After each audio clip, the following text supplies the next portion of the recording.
Under the provisions of first of all, good evening, everyone, and welcome to our first 6 o'clock meeting that's at 6:10. But thank you all for coming out tonight. Under the provisions of the public meeting law of the state of Missouri, the board must adopt by roll call vote an agenda that includes the time, date, place, and tentative agenda for the meeting. A copy of the notice and agenda for this meeting was posted on Monday, August 12, 2019, at the Administration Center, 8855 Dunn Road, Hazelwood, Missouri. At the same time, copies of the notice and agenda were sent to the major radio and television stations, to 3 newspapers, to all municipalities, schools in the district, and posted on the district website. Could I have a recommendation, please, to adopt the agenda? Second. It's been moved and second. Call the roll, please. Dr. Gray. Aye. Mr. Spo. Aye. Dr. Paula Walker. Aye. Jessica Fonda. Aye. And Secretary votes aye. Madam President. Aye. Each month, the communication team presents a short video of district highlights and successes. And at this time, we will have that, please.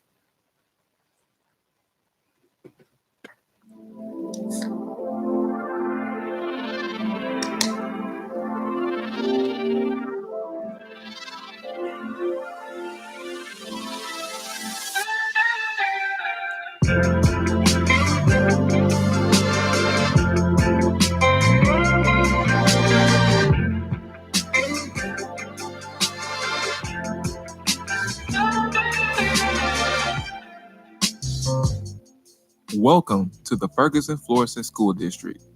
We're so happy to have you as part of our family as we move forward together to transform education and prepare our students for the 21st century.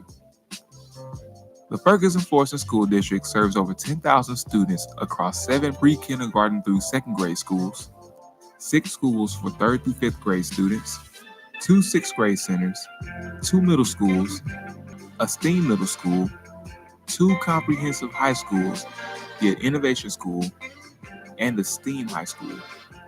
The district also offers additional programs, including the Restoration and Reentry Center, Little Creek Nature Center, and the Challenger Learning Center. The district encompasses over 2 million square feet of property located in North St. Louis County, including municipalities of Berkeley, Calverton Park, Cool Valley, Dellwood, Ferguson, Florissant, Hazelwood, Kinloch, and Normandy, as well as unincorporated St. Louis County. Highways 70 and 270 run through our district. The district uses an equity lens to focus on student success in college, career, and life, including developing a graduate profile, career academies, emphasis in reading and math fluency, comprehensive integrated 3-tier model of prevention, mentoring programs, and more. The journey to ensuring that all students are educated well will be enriching, not just for our students, but for you as well. Our district's focus is on supporting the instructional core of student, teacher, and curriculum. We know what happens in the classroom can change the trajectory of students' lives. The growth of our students, our staff, and your growth is crucial as we move forward together as one district united. Welcome to Bird 4, One District United.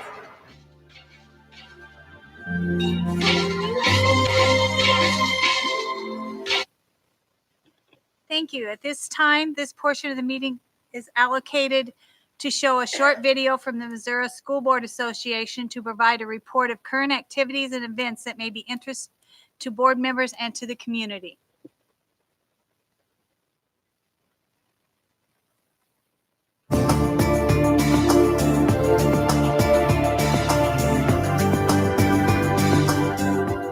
Hello, everyone, and welcome to the Missouri School Boards Association's board report for the month of August. We thank you for the opportunity to share some news and information during a few minutes of your board meeting. We begin with a look at the 2019 Safe Schools and Colleges Conference held last month in Springfield. One of the speakers at the event was Special Advisor to the Federal Commission on School Safety, Tom Wheeler. He said the report from that commission emphasized mental health support for students as a key to keeping our schools as safe and secure as possible. I think what you'll see in the report is it discusses using Medicaid money to fund school counselors. All right, and Secretary Azar was very clear that they're going to take steps to allow that. More so from funding, it was very clear that the integration of mental health services between providers, schools, law enforcement, the communication of that information is going to take place. Another featured speaker at the conference was national school safety expert Susan Payne, the founder of the Safe to Tell Prevention Framework. She said the code of silence among students and adults is a major barrier to school leaders and law enforcement in efforts to prevent tragedies. We know from a research perspective that through the code of silence, our communities can become very dangerous. If we don't get people to speak up about concerns that are happening in the community, we as law enforcement can't respond, we can't prevent, we can't intervene early, we can't solve cases. It's been an issue, it's not new, but it does impact us in schools today and with social media. She also emphasized the importance of culture and climate in providing a safe learning environment for students. The Safe Schools and Colleges Conference is an annual event sponsored by the Missouri School Boards Association's Center for Education Safety, the only statewide school safety organization in Missouri. The event featured numerous concurrent sessions on school safety issues and brought together school leaders, law enforcement officials, mental health providers, and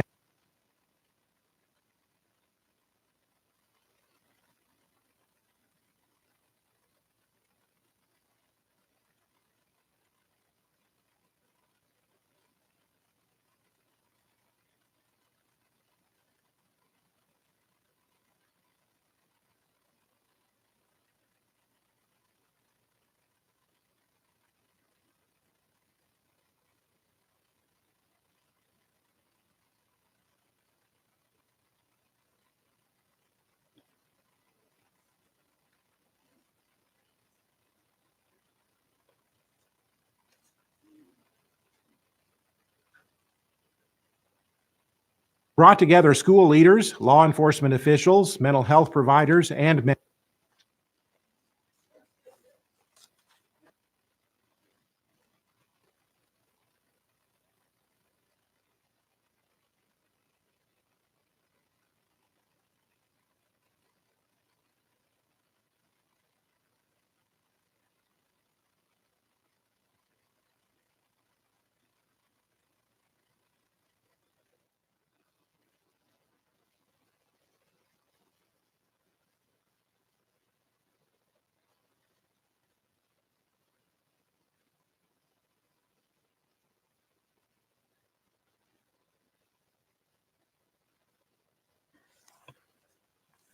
Okay, at this time, we will move into public comments. The board allocates this portion of the meeting to allow stakeholders the opportunity to comment on both agenda items and non-agenda items at the start of each board meeting.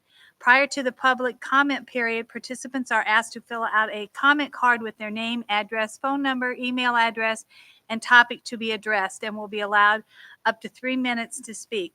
Members of the audience who wish to speak to the board are requested to speak from the podium, identify themselves, and in keeping with district policies 4054 and 4059 and personnel law, should refrain from making negative comments that are personally identifiable. While the board will not directly respond to speakers during the public comment period, the board president may clarify remarks at the end of the comment session to correct any misstatements of fact.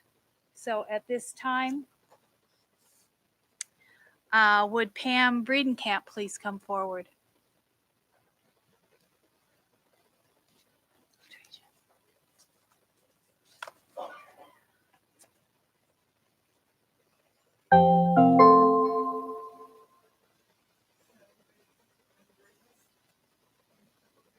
Good evening.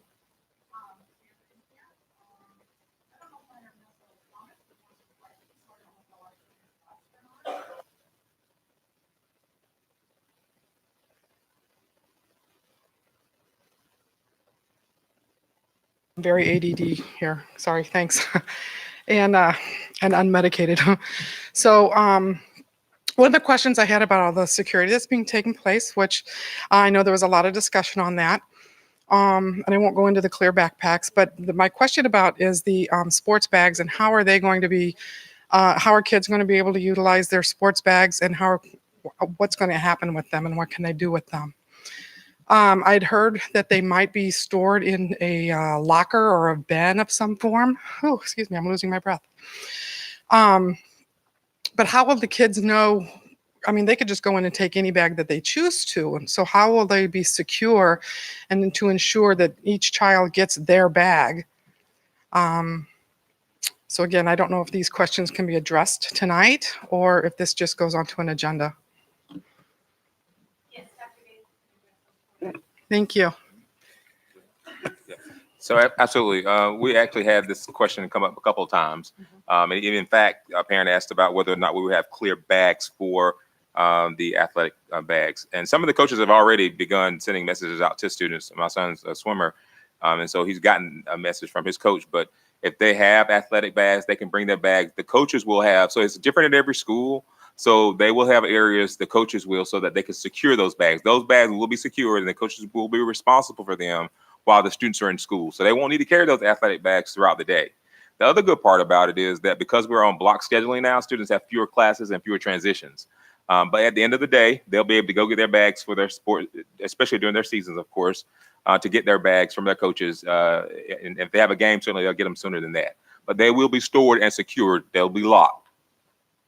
But how will, I mean, I'm assuming, will each coach have their own compartment or will they all be in one big room? So like the swimmers and the track people and everybody can just go in and get whatever they choose? No, I probably can't answer that definitively because it depends on the school and the locker room setup. I mean, there's no blanket way to do it because McClure certainly has some spaces different than McClure North, but they will be secured. So that way students' things won't be tampered with and they'll be able to get them at the end of the day. Great. Or if they have a game, they can get them before they leave for their games. Right, because most of this equipment is not supplied by the school. No, absolutely. So I'm more concerned about my wallet, I'll be honest with you. I do have another question though regarding graduation. I understand it was scheduled for May 24th. That's Memorial Weekend. We're going to do this Memorial Weekend for real? Really? Yeah, I mean, the other thing to think about with that too is that we have teacher contracts. There are a number of issues that we consider because you have to count those days. You have to count so many pieces when you're talking about a calendar itself. And you know, many teachers are at graduations, right? Not everybody is there, but many of them are. So that has to be taken into consideration, as well as a number of factors. And so when you start counting those days and look at the teacher contract and another week out after school is over, there are a lot of things that impacted that. So we went back and forth trying to decide whether it's going to be the weekend, the following one, the 31st or the 24th. And there are a lot of implications there. So what is the last day of school then? I don't know off the top of my head. Does anybody know back there the last day of school for May 27th? Thursday after Memorial Day? Yeah. Okay. Thank you. I appreciate ma'am. your time. All right, thank you. And we won't be answering all questions tonight. The main thing I was concerned about was the bags for the school starting. So at this time, Archella Buford, would you like to come forward, please?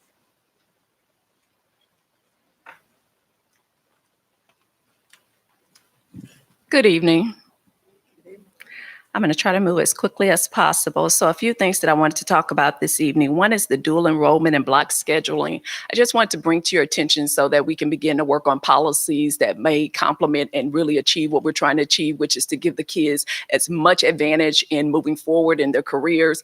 And right now, what I've identified with my son, he's a senior, is that with the block scheduling, I'm not saying that block scheduling is bad. I'm just saying that the position that we've been placed in is that I understand that the district has moved to where students can only, the minimum courses that they can take is 6 courses in order for them to even be released early, number one.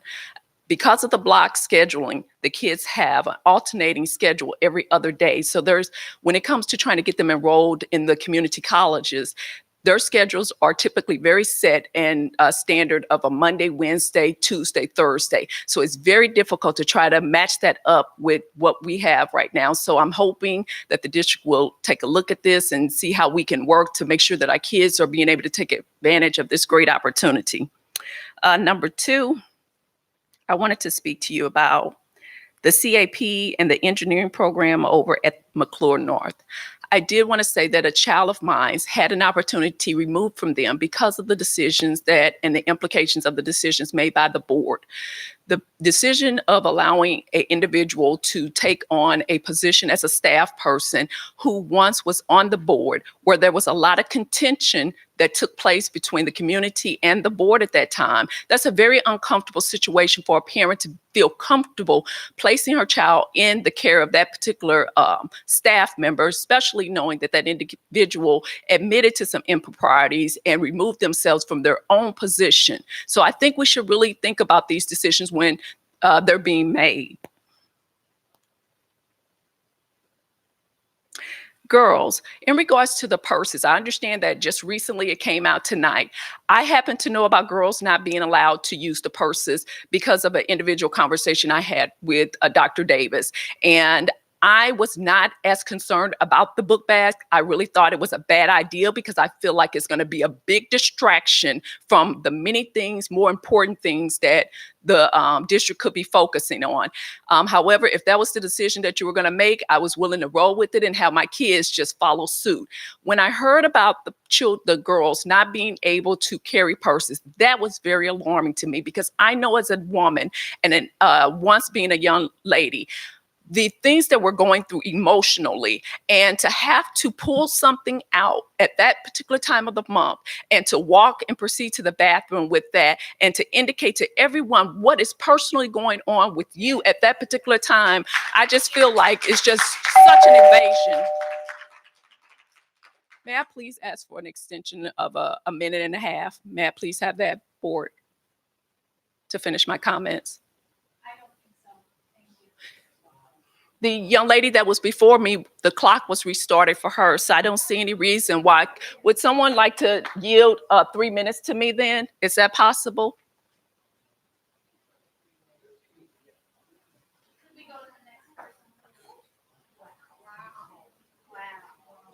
Is that an agreement of all the board? Has she spoken for the entire board? Is that how you all feel? If there's time at the end, then we will let you come back. Yeah, somebody else did that, bring it up anyway, let her do it for her, we have to do it for everybody. You've already done it this evening.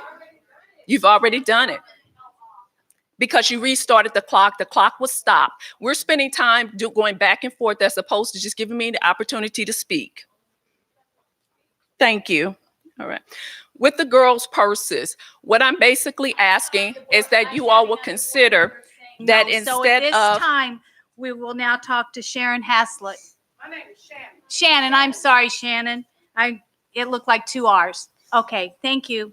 Hazlett, is it? Shannon, Yes, ma'am. Thank do you you. mind if I have 30 seconds of your time? Take 30 seconds. Thank you. I appreciate it. So I'm just asking in regards to the purses that you all will consider that perhaps you put something in place where the children can carry maybe a certain particular size of purse is what they will be allowed, something that you would feel comfortable with. That is what I'm asking that the board would do.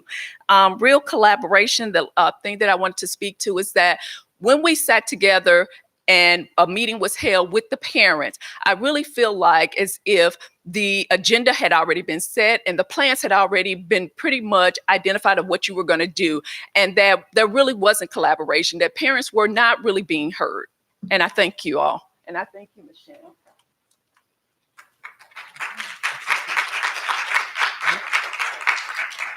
Yes. I wanted to speak to that as well. My daughter told me that next week I have to go and turn myself in. And I said, what are you talking about? And she said, back to school, I got to go turn myself in. So I took it as a joke. But the more and more that I start seeing things that are coming out, it does feel like that we're teaching our children how to jail. The clear backpacks, no purses. What are we going to do in a real life society? You wear your bag. It's not clear. And we want to be clear. We want them to be healthy. We want everyone to be safe. when they walk into those doors, and education is the most important thing. However, a child who is not happy when they come into their learning environment will not be happy and embrace learning. So what are we going to do? Because I think that there can be some give and take on both sides. As a parent, I know that I always have a lot of concerns and I address them as well. But I've learned that I need to give and take what is the most important thing for the children. I don't think that having a purse, a fanny pack. I know my things that my daughter is one that doesn't carry a backpack around all day, that her personal items are down in her bag and her books are in her hand. So going through and seeing that I have to show everybody what's going on about me, we want to be transparent, but we want to be personable and reasonable as well. So that's not all that I wanted to come here and to say tonight, is that let's be personable, let's be reasonable, and that we want to teach our young adults to be productive citizens in this world. And if we don't have any faith in them or any trust in what they're doing, then we're not going to make them the best people that they can be. And I'm done.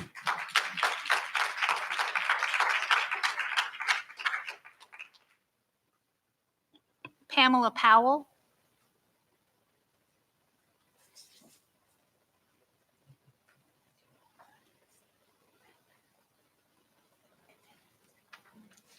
Good evening. Thank you for your time. I was not a fan of the restructuring, but I was rooting for our district. Here we are. I was becoming excited. The Back to the School fair, that was actually, it was quite enjoyable. I wish more people had come out. But I did want to share with the board some concerns that I have about Berkeley Elementary School. So I went to the Meet the Teachers Night, and that school is at its capacity with students. So if you have over 500 students, that means you have over 500 families. There's not enough parking.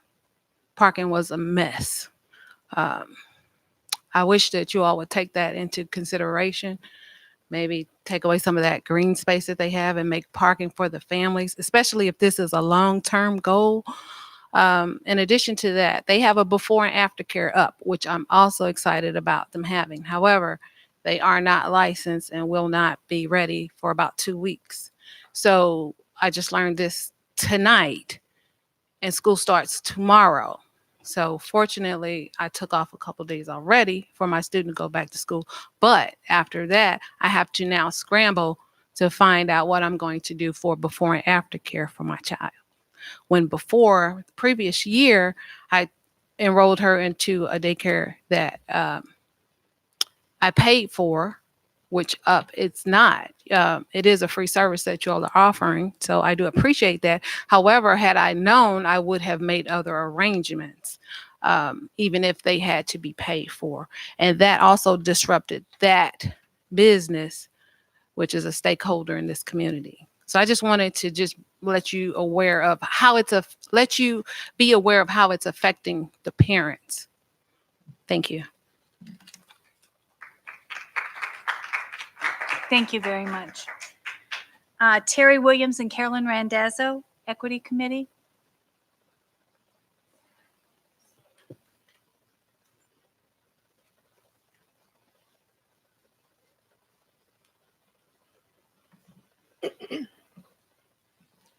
Good evening. I'm Carolyn Randazzo, and I'm a member of the Equity Committee of our school district, as is Terry. And we have other members in the audience tonight. And if you would want to raise your hand or stand up, we would certainly appreciate that.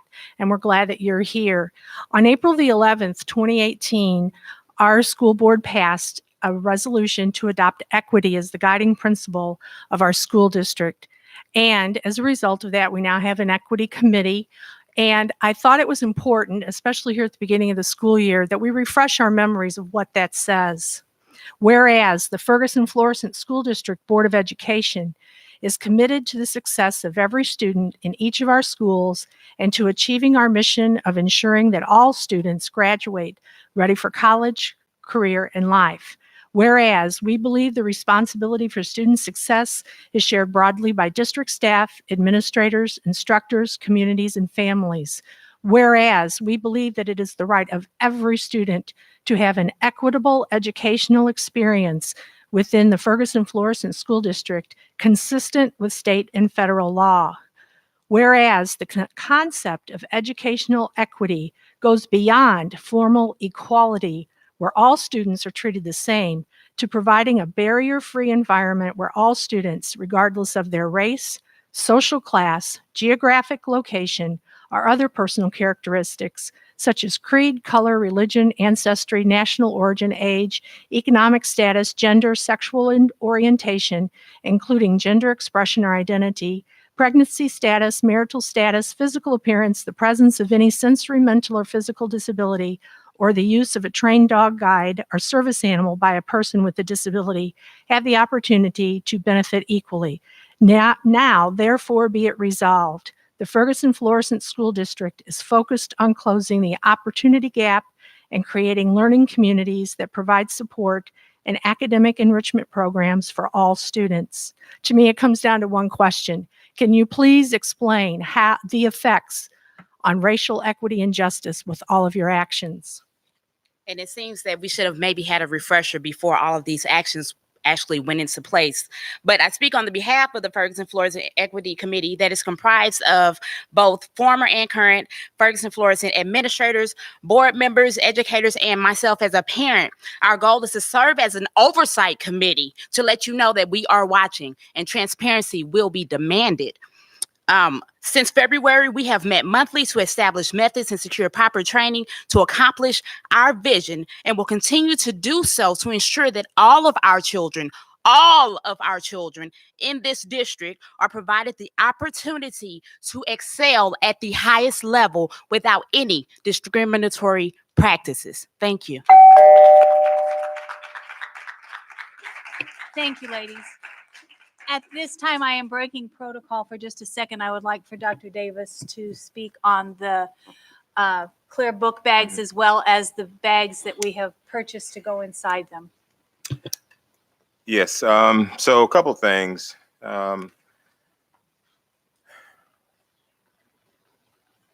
So one of the comments Ms. Buford made a minute ago that I wanted to address a little bit, and that is, I've had several committee meetings with parents, students, and teachers throughout the year. And, I can say, and my heart is beating a little bit fast because, I take all of this work personal, and I know some of it isn't, but really it all is, because I care as deeply as you do about the education of all our kids, whether they're black or white, whether they're biracial, it doesn't matter. What matters is that we have to make sure we provide them with a quality education. And, my son wouldn't be there if I didn't believe in it. And let me also say that, when, Ms. Hasely said, education, and a couple of others have said it as well. And this is my position, not the board's. Education is second to safety. And, walk a mile in my shoes, being a black man in America, I know what racism is about. And I can tell you that, had it not been for some great teachers, I wouldn't be here. And so when you talk about equity and access, I absolutely get it. I absolutely get it. And I want every one of my babies to have a quality, safe environment so they can learn. And every day I wake up with that burden on me, thinking about what's going on, not just in this community, but in America. And I want to be accessible to anybody who wants to have a conversation with me about anything, because we're here to serve. It is about educating children well, period. I know the book bags aren't popular. It's a part of a whole, something that Ms. Powell was talking about. It's a part of a whole campaign. We have to make safety the priority. What I don't want, I'd rather you argue at me now and fuss me out now, and you can see your baby tonight, than not be able to. That, to me, trumps anything else. And the clear book bags may not be popular, but when and every time there's been a gun on any of our campuses, and we've had 3 this year, the potential for somebody's life to be lost is there. And that bothers me. And that I carry that burden with me all the time. And I'm going to keep standing strong on, we've got to crack down. When I've been here going into my 5th year, and every time I have meetings with people, whether it's in their homes or at the library, discipline comes up. And it keeps coming up. And I take responsibility for that. I want our Black male students, I want our white male students, I want all of our students to have a safe environment and have access to quality learning. So, you know, I know it's not popular. We purchased the zippered pouches to go with that because that's one of the first things that came up. I don't have a daughter, but I totally understand. And I never get in the way of a woman. I deeply respect women, period. I was raised by two of them, and they didn't play. And so I deeply respect any personal, supplies you have to have. Young boys have some personal things too. Those zipper pouches are opaque, so you can't see through them. And it's probably not the most ideal situation. I totally get that. Students have emailed me, talked to me. I totally get that. And so it's not going to be ideal for everything that we do. But, you know, safety has to be at the top. 95% of our students, when you look at the data, 95, probably a little bit more than that, % of our students come to school every day and do what they're supposed to do. And when you parse the data out, we're doing everything we can to interrupt the pipeline for students going to prison. That's not what we want. And I'm gonna tell you, I don't have all the answers. None of us do. You don't, I don't. But what I can tell you is that we're gonna work hard every day so that children get quality.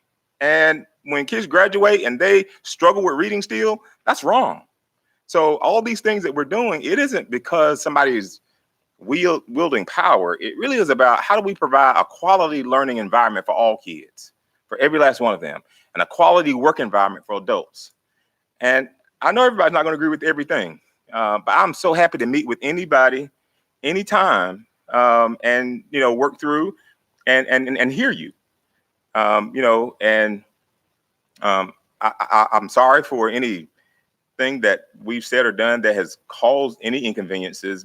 But even the before and after school care, when we partner with folks in the community, we don't provide the service, we just provide the space because we've been thinking about families and moms having to work, 2 jobs and having to have a place for their children to go in the mornings. We haven't always had these services available.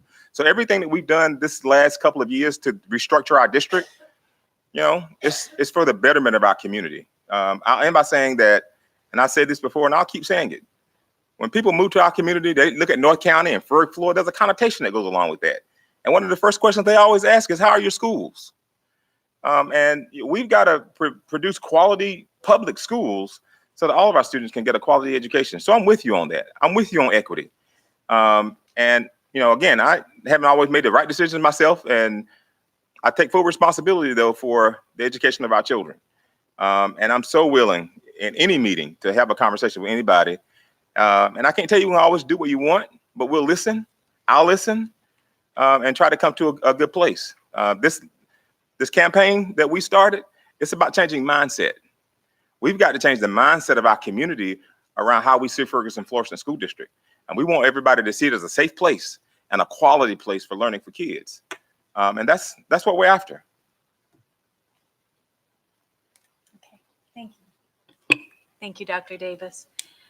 At this time, this portion of the meeting is allocated for the board to provide an update of current activities and events in the district that may be of special interest to the board members and the community.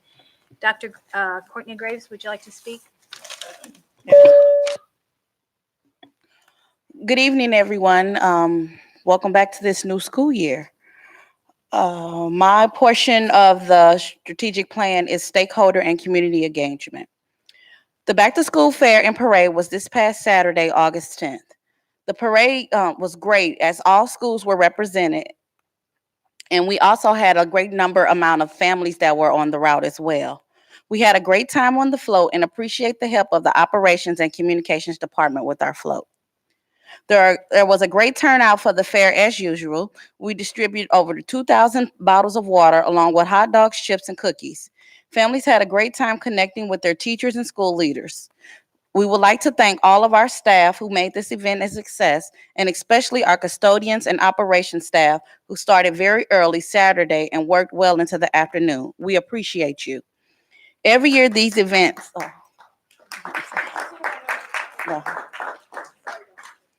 Every year these events get better and better. I can't wait to see what happens next year. Our school hosted Meet the Teacher Nights and other events over the last week. Our Director of Family and Community Engagement of FACE, Albert Harold, has arranged for various community groups to welcome our students to the school when they arrive tomorrow. Albert, are you looking for more people? Always. All righty. So for anybody here, meet with Albert if you guys want to attend one of the schools. And I challenge all the board members this evening to be at a school tomorrow to welcome our students. I'm going to Griffith. I'm going to Berkeley. Donna's going to Berkeley. Anybody else?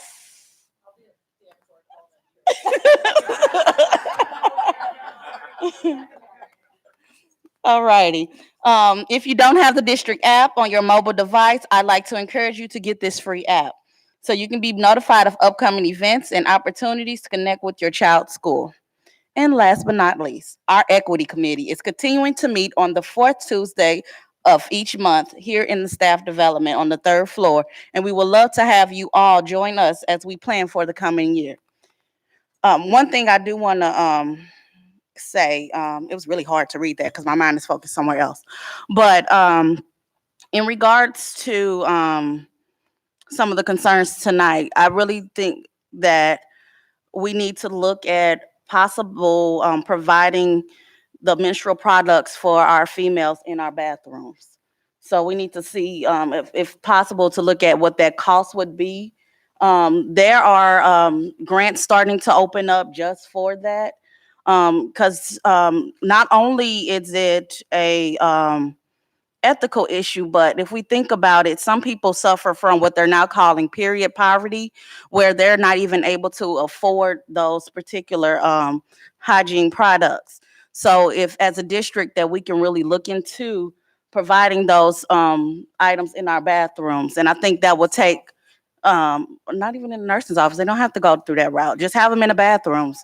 So if we can just really check to see what that cost would be as a district, and maybe if we can't get them in all bathrooms, at least it's one bathroom that you know that you can go to in that school that you'll be able to get it. So it's my hope by next month that we'll have some of that for our women, our young ladies in our schools. So thank you. That's my report.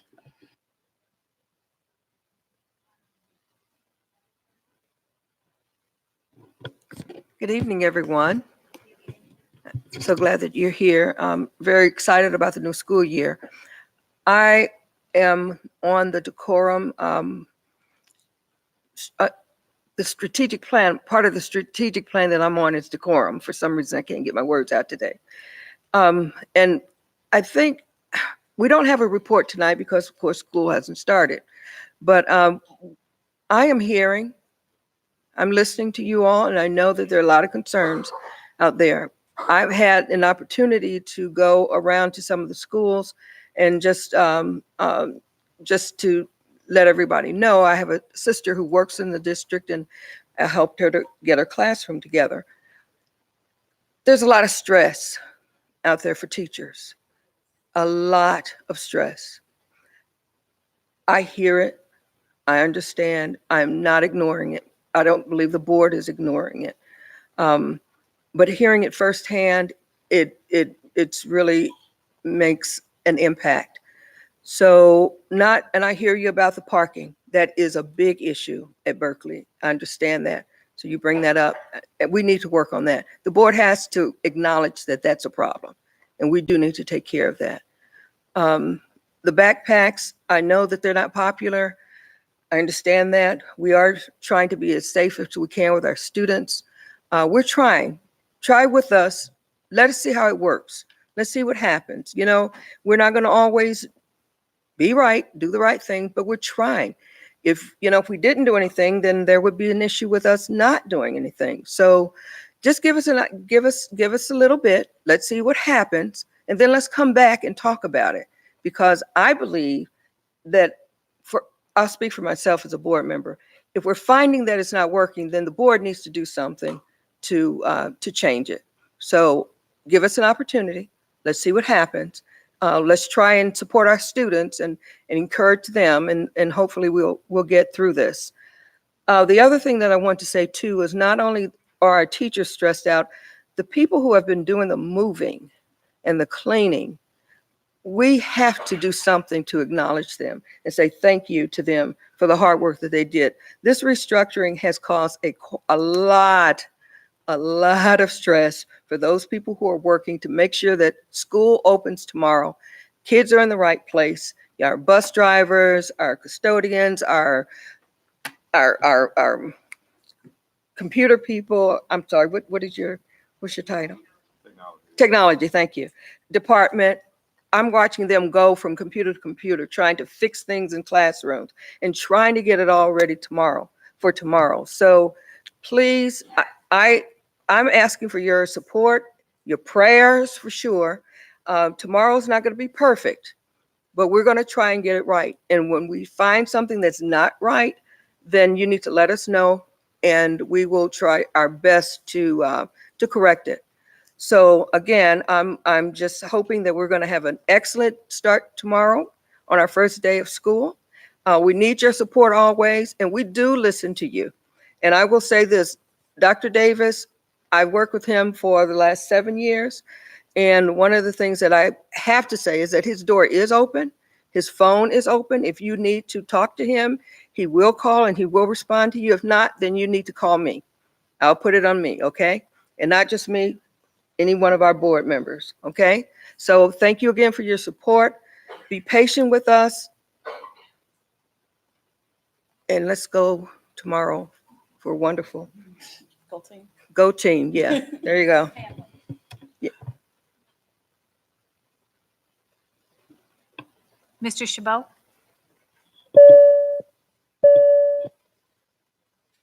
Sounds like I'm boarding Southwest Airlines. Right? Hello, everybody. This is the glorious day for all the parents when the kids go back to school and we make our money back, right? Because we don't have to spend all that money on food anymore. So hats off to facilities. By the way, that's the area I'm in, oversee on the strategic plan. So hats off to facilities for the bang up job they've done all summer long. Terry tells me there's still a couple little loose ends that they're working on, and they're taking those requests in as needed to fix that. But things have been moving along pretty well. You know, as everybody said, it has been pretty stressful on everybody. But I'm seeing that as the teachers get in their rooms together, as soon as the students walk through the doors tomorrow, it'll be a new day, and everybody will hit the ground running. So congratulations to everybody on that one. Most of the items that was reported to me are in the consent agenda, so I'm not going to repeat them back. I did make copies or had administration make copies for all the board members, so you'll see it as well.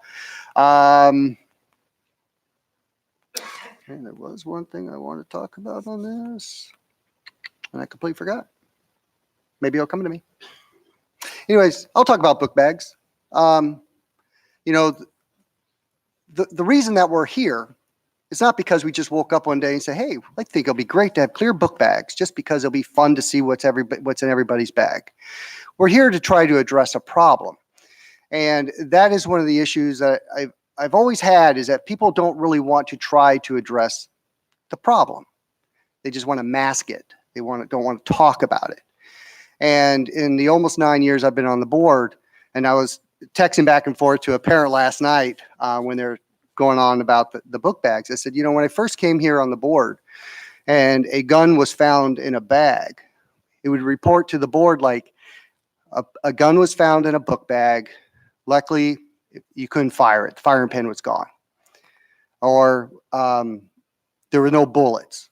You know, the magazine wasn't there, so you couldn't do anything. And then it came, well, a gun was found in a book bag, but, you know, there wasn't a bullet in the chamber. So good.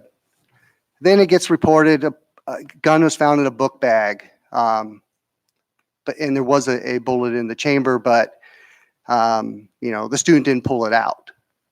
And over this time, people just become accustomed to these problems. You know, just like, you know, if you have somebody in your neighborhood, you know, drug dealing, or you see their grass not being cut and their house isn't being kept up, or other issues in the neighborhood, and you think, oh, it's just one. And then it becomes two, and it becomes three, and nobody ever really wants to address what the problems are. And so, I mean, I was not a fan of the book bags, only from the position that I didn't want us to stand up here today and say, we solved the problems of Ferguson Florissant School District because we now have clear book bags. Yay. No, it had to be a comprehensive plan. Am I a fan of having so many SROs in our schools? Not exactly. But out of necessity, this is what it's become. Because we have to address the problem. Now, unfortunately, the community is not going to address it. And I always tell people my responsibility lies within the borders of this school district. I can't control what happens in Ferguson or Berkeley or Delwood or Cool Valley or Florissant or any of the other municipalities that make up our school district. I can't do anything for them. They have to fix their own problems. But I could try to fix what's happening within our school district. And it's going to take the community of the school district to help fix this problem. So I understand and I appreciate your frustration. Things don't ever go smooth when you're rolling out something as big as this. And then we're talking about the restructuring. And then we also throw in the whole new security plan that we're putting in place. It was not going to go smooth. But you try to anticipate the problems. You try to meet them head on. And when you do encounter them, you address it. You don't make excuses. You address it. And you learn from those. But I also would ask for the people in the community to reach out into the community about the individuals who are bringing guns into our schools or knives into our schools or who are coming into our schools and creating an unhealthy educational opportunity for so many of our students. That is where I would appreciate some of that individuals stand up at those podiums or on those street corners or at those houses and expect that. So do not come into the Ferguson Florissant School District and disrupt and destroy the opportunities for the thousands and thousands of the students that do come to our schools to learn. Both of my kids have benefited from this school district. My daughter will be graduating this year. I'm proud of the education she gets. And like any parent, I question everything because I want more for my children. And we should expect that from everybody who steps into the doors of our school district. I guarantee everybody on this board feels pretty much the same way I do, that we are here to provide the best opportunity for every child. And we will stumble. And we will try to fix it. But we won't hide. People know me. I'll tell you exactly how I feel. You may agree or disagree. And I'll learn. If we disagree, I'll learn. I'll listen. Doesn't mean I always agree with you at the end of the day, because I'm sitting here today saying the reason we're here is not just because we dreamt this up one night. We have a problem and we are trying to fix it. And we need the community to help us fix it as well. That's all I got. Thanks. Thank you. Dr. Sheila Walker-Powell. All right, good evening, everybody. Can you hear me? Okay. All right, so my portion of the strategic plan is accreditation and achievement. During O Week, district staff received CI3T professional development in the core feature areas of social emotional learning and behavior. The aim of providing such professional development is to support the district's decorum goal. New teacher orientation and O Week provided several opportunities for staff to learn and go deeper around instructional practice across content areas, as well as receive training from their peers on self-selected professional development sessions during the two-day conference-style professional development. Schools are in full swing and ready to greet students tomorrow with well-attended parent and student events this week and throughout the summer. I wanted to mention, I am the newest person on the board. So today at 5 o'clock, had an opportunity to participate in my first summer graduation. And I have to say that it was a rather emotional experience for me. I didn't know either one of the young people that was graduating, but what I did think about is their their ability to push through and finish. And we know that those young people often have challenges to overcome. So I just really had a lot of respect for them. The other thing is I participated in my first parade and back to school fair, and that was such an awesome experience to see the community come out and come together. And just to see all the schools represented, and kids seem to be having a really good time. Finally, I want to say this. I know that as we head into this new school year, that there is a lot of angst and a lot of worry and a lot of uncertainty. And that is to be expected because we are going through a huge transition. So I want to make sure that above all, the community members know that we do hear you and we feel you.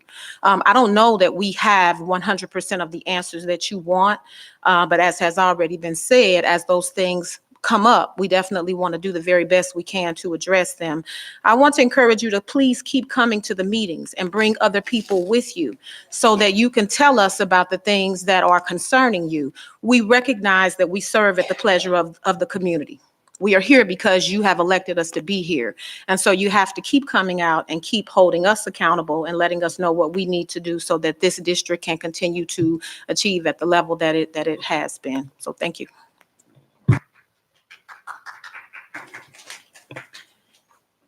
Jessica? Thank you. I have the talent management report, but we don't have a report tonight because our HR department is extremely busy. We're filling some of the vacancies we have for the upcoming school year. So I just wanted to quickly, everybody really said all the things I was going to say, just kind of reiterate what Donna said.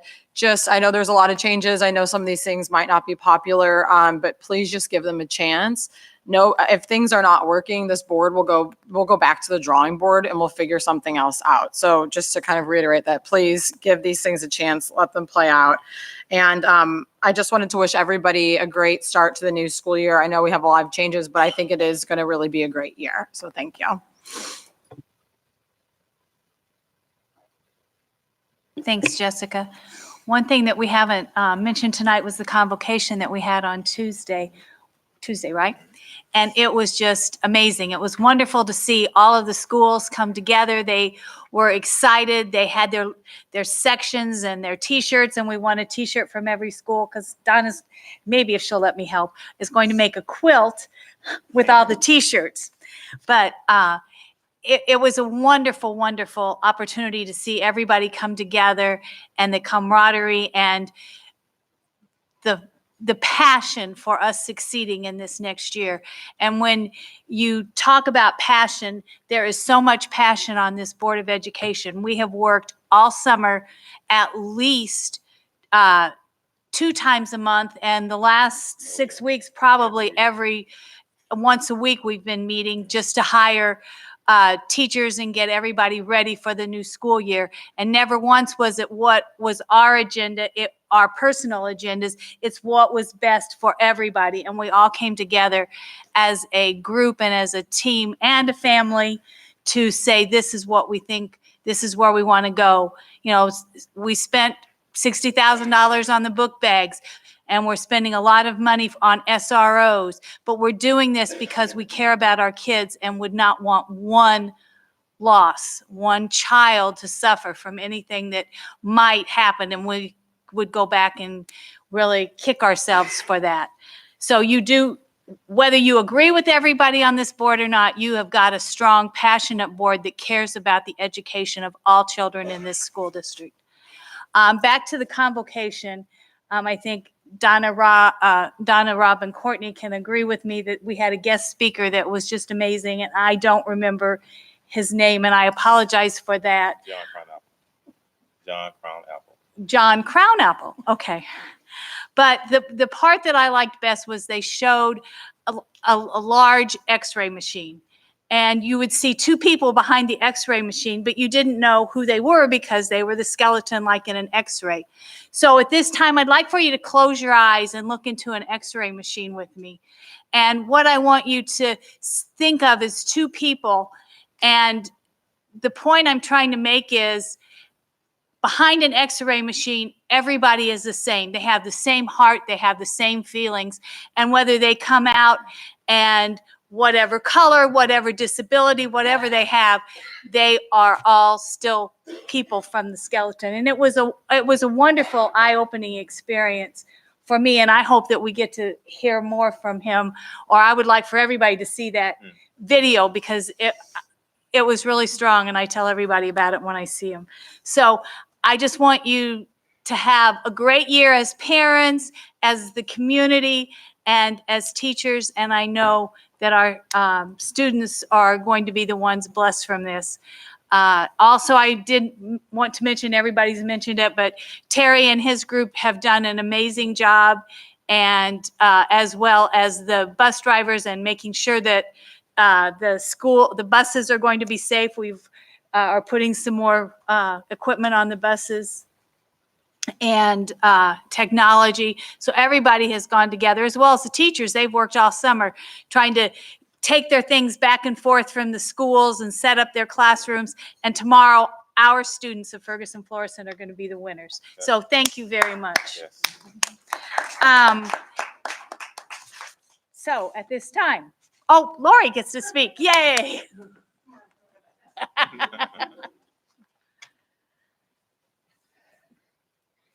Good evening, community. Just wanted to share the fact that we were pleased to be able to hand out over $700 worth of school supplies at the fair the other day. So that was great turnout. As somebody who is in a building that is really changing, I'm going to the 6th grade center this year. While I know parking and passing out of book bags and everything was kind of hectic for parents, staff were so excited by the numbers that were there and how excited many of the community seemed to be for the changes. Their kids seemed excited. And while teachers are apprehensive, I think there's some excitement there as well. I know a lot of people came today on the day that's technically last day off to put the finishing touches on and make sure everything's ready for babies tomorrow. So here's to a great day tomorrow.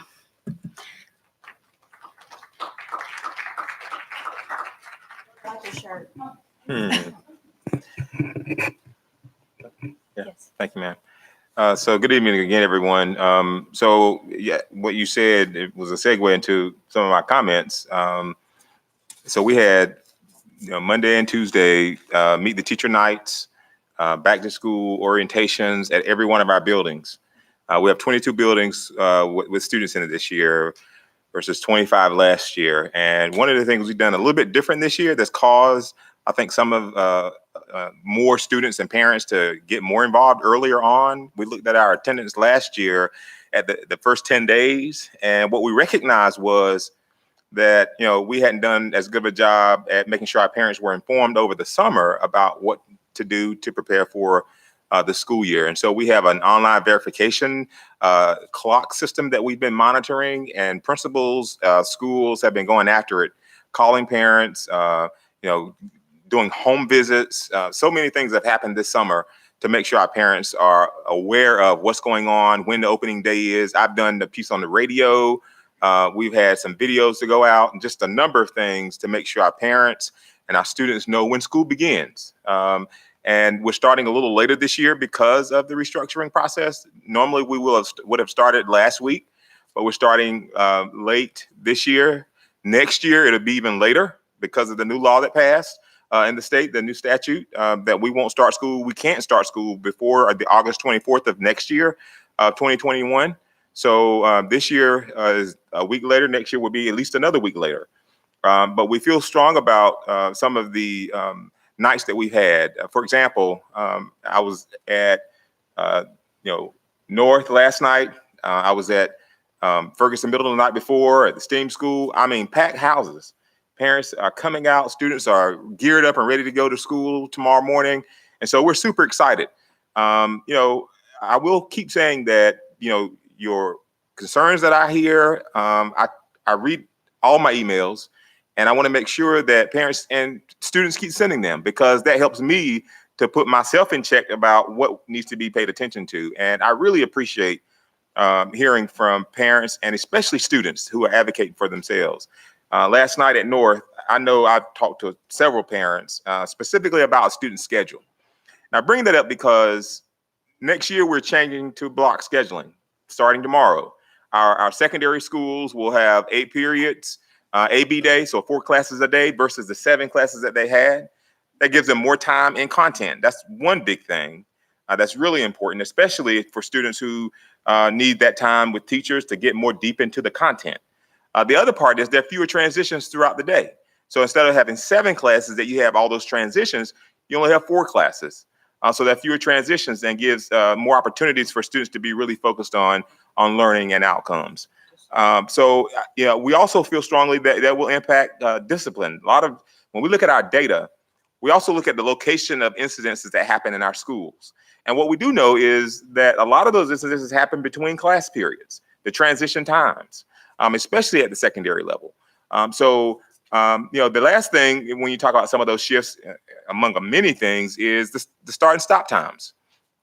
Our high schools in particular, we wanted to start later because our high schools have been starting at 7:15. And, everything that we have been looking at, we have research to back it up, evidence that it's been working in other places. And, we don't have to reinvent the wheel, but that late start time for high schoolers, based on the research that we know, we are actually behind in that regard because other districts, even in this region and across this country, have begun to have high school students starting even later than what we are. We start at 8:05. 8:30 to 9 o'clock is the conventional wisdom based on the research because of the sleep patterns of teenagers. So I know it's a lot of changes, and change is uncomfortable. And I can tell you that I've been up quite a bit, making sure that we keep working hard. And so many folks, teachers, those who support teachers, the maintenance departments, everybody, transportation have been doing a yeoman's job at making sure tomorrow is ready. And so I know it's going to be a great day. I'm super excited about it. We started out this summer, all of our administrators learning together at WashU. We had an all administrators meeting at the Federal Reserve Bank the last week of July.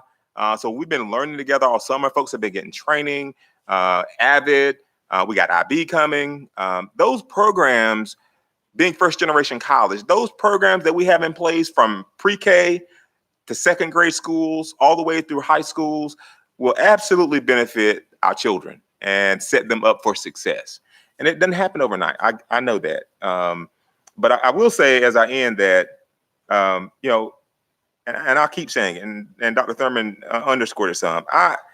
In my seat as superintendent, I want folks to be able to get to me, to say things to me that concerns that you have, emails, phone calls, whatever the case is, meetings in places. I've been in many different places, from Breadco to Starbucks to people's living rooms. And I am so wanting to listen and hear. I haven't been to all the equity committee meetings, but I have been at least 2 of them. I know a lot of times there are other events going on, but I'm going to work hard to make sure I continue to support Dr. Graves and that work that she's leading there. But this is a community effort. I don't have all the answers. I'm an educator. I'm a teacher at heart. I know that. I know what good teaching looks like in classrooms. And that is where I stand. That's my wheelhouse. But I don't know everything. But I can tell you that I'm willing to listen and do everything we can to serve you and our community, and particularly serving our children. Finally, Dr. Graves, we'll take a look at the issue you brought up about the feminine products, and I'll bring it to the board, and we'll do everything we can to make sure that our children have what they need so they can be set up for success. So it's going to be a great day tomorrow. It's going to be a great school year. I declare it's going to be the best one on record. Yeah. Thank you. Okay.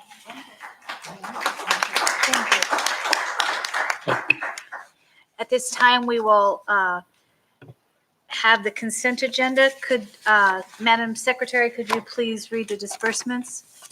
This is teacher and non-teacher payroll, $2,950,859.15. Operational disbursements, $3,476,242.82, with a total of $6,427,101.97. Do I have a motion to approve the consent agenda?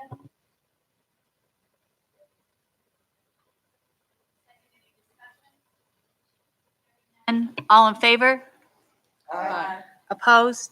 The motion carries. At this time, Dr. Davis, would you please introduce to us our new administrators and district leaders? Absolutely, I'd be more than happy to. So I have 5 people I want to introduce to the community this afternoon, or this evening rather.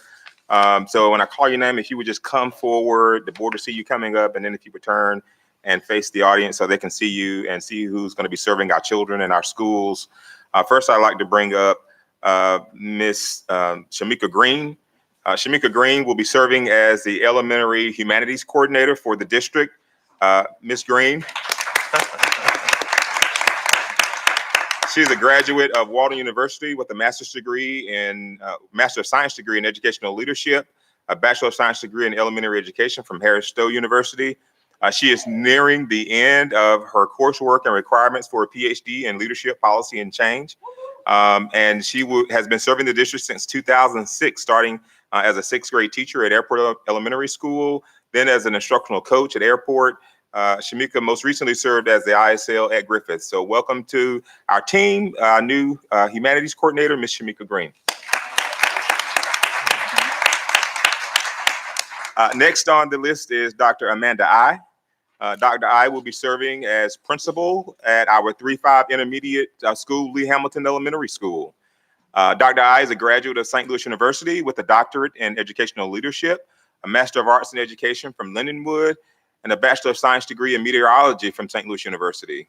Dr. I is a proud product of the Ferguson-Florissant School District and a McClure North High School alumni. Dr. I has served the Ferg-Fleur District since 2004, starting as a teacher at McClure South Berkeley High School, then as a teacher and department chair at Cross Keys Middle School. Dr. I recently served as the assistant principal at Airport at Cross Keys, as well as Robinwood. So welcome to our team, Dr. Amanda I, principal of Lee Hamilton. Next, I'd like to bring up Mr. Bobby Hughes. Mr. Hughes will be serving as the assistant principal for 10th grade at McClure North High School. Mr. Hughes has a bachelor's degree in science, majoring in biology from Truman State University, as well as a master's degree in biology and educational leadership from UMSL. Mr. Hughes comes to the district from Hazelwood, where he served as a science teacher.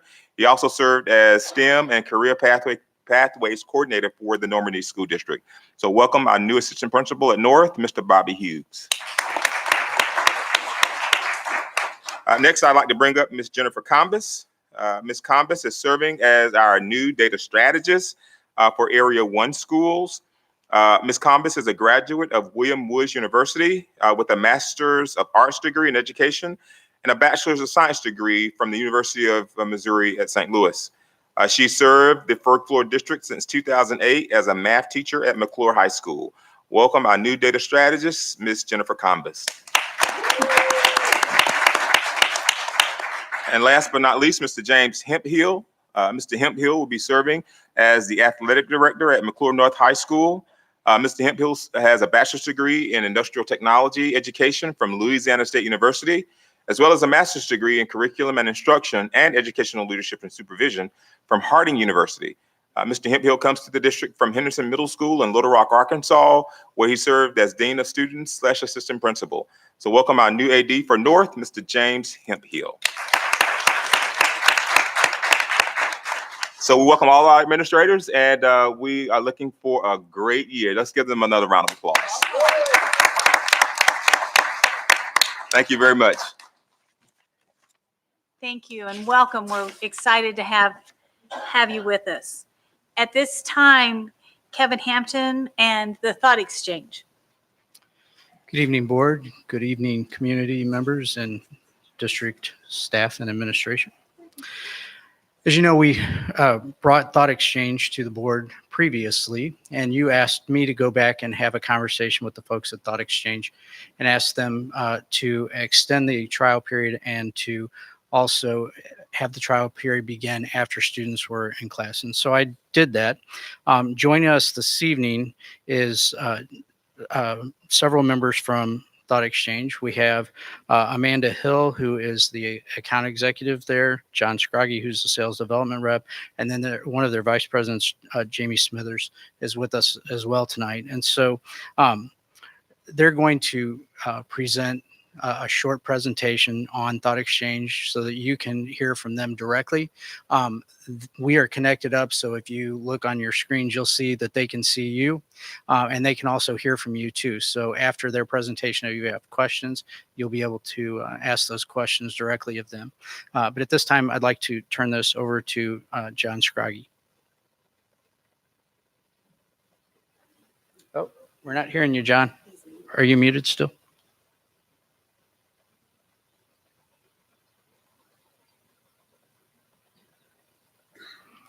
You're unmuted. Do we need to disconnect the HDMI and reconnect it again? We did test this afternoon. Hello, can you hear us? Yeah. Oh. Testing, 1, 2, 3. There we go. Okay, Okay, we're good. Great. All right. Thank you very much, everyone. Amanda's going to say a few words first. Thanks, John, and thanks everyone for inviting us to your meeting tonight. We've been waiting off screen in the wings until it was our turn to present. And can I just say it's a real privilege to hear the passion and the care and the concern and the hope that everyone has for the district. You're not afraid of addressing those difficult issues and having conversations about things that matter so as to enable your students to be the best people they can be. And thank you for inviting us into that. With that, we're going to be very mindful of your time tonight and we will respect it. So we'll introduce ourselves. I'll give a brief overview of what a thought exchange is. John will show us what a thought exchange looks like, and then we'll have some time to answer questions at the end. So as Kevin said, my name is Amanda Hill. I'm an account executive with Thought Exchange. John? I'm John Scroggie, Sales Development Rep. And I'm Jamie Smithers. I'm one of the vice presidents here, and it's, again, a privilege to be here. So back over to you, Amanda and John. Thanks, Jamie. So Thought Exchange is a software platform that enables groups to have conversations about things that matter. And from what we've been hearing waiting in the wings, we know that your district is keen to have those conversations, particularly around change to school calendars, change to safety and security, change within the school community generally. And Dr. Davis named it just now. Change is hard. Bringing along people with that process of change, that's even harder. And so Thought Exchange is a tool that enables you to hear from and bring people along with that process of change. When discussing the platform, we found it's helpful to consider it from two sides of the same coin. On the one side, there's Thought Exchange for the big issues, where you need to have the community engagement and when you're hearing from a whole lot of stakeholders that are outside of the school buildings. So, for example, we're aware in your district that you have been going through a restructuring process. And so there's a whole lot of community engagement that needs to be done around that. Impact to community, to staff, to various buildings, the culture and the climate of the district, how it will impact students. And then the other side of that coin are the internal use cases where people are leveraging Thought Exchange to decide, for example, the structure and the use and the content of meetings when you're trying to drive ownership on a project. In professional development, where teachers are highlighting areas in which they wish to improve, or to hear the voice of students in the classroom more on a particular issue. So those two sides of the coin essentially demonstrate the ways Thought Exchange can be used. And I'll hand over to John now to drill down a little bit more into a finite example of that. Yeah, absolutely. Thanks very much, Amanda. And so Amanda painted some broad brushstrokes. I'm going to get just into a little bit more detail in terms of how Thought Exchange actually works. I'm going to pull up a few visuals to aid me in that. So as Amanda mentioned, Thought Exchange is it's a cloud-based platform, and really I view it as a special way to host a conversation. And we do it cloud-based because it allows us to access as many voices as possible. You can do that whether people are there in the room with you or whether they're not, whether they're spread out across the district.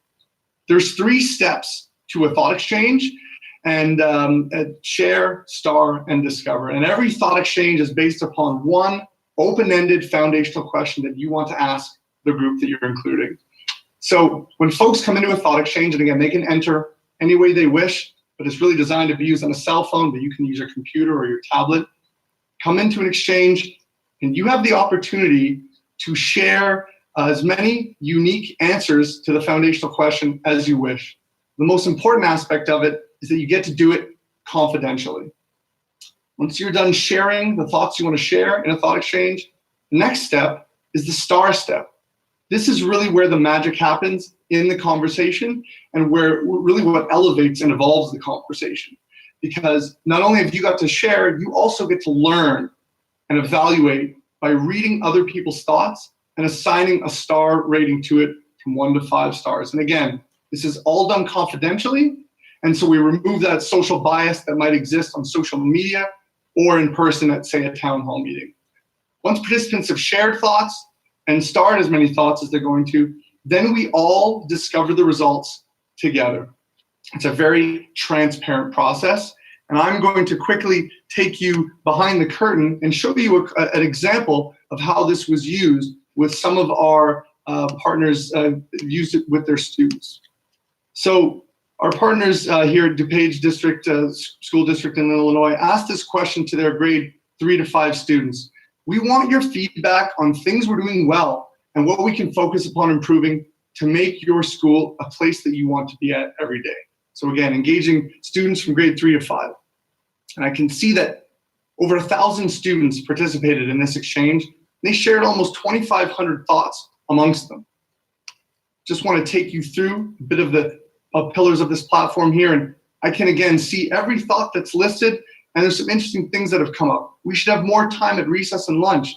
Something should be added, a separate place to eat lunch instead of eating in the gym, because otherwise the janitors have to clean the gym. So interesting thoughts that have arisen from the students.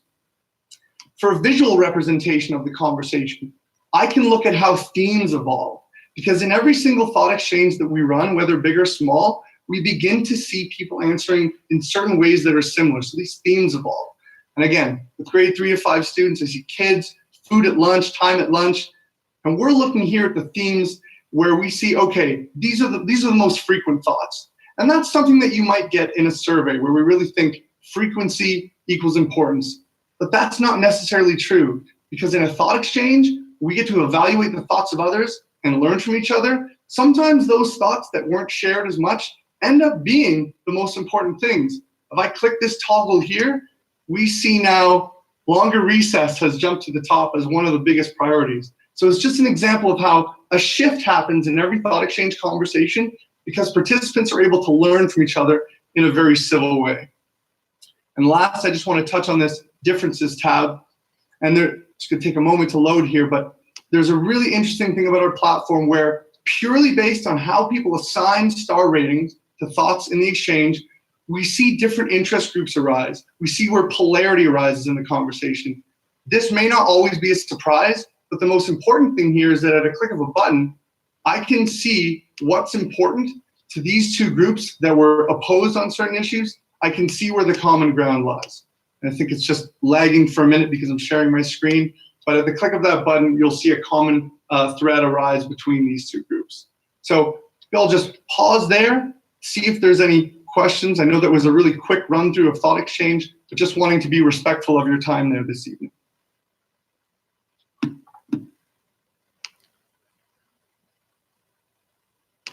I do have a question. So we would use this for students as well as the community.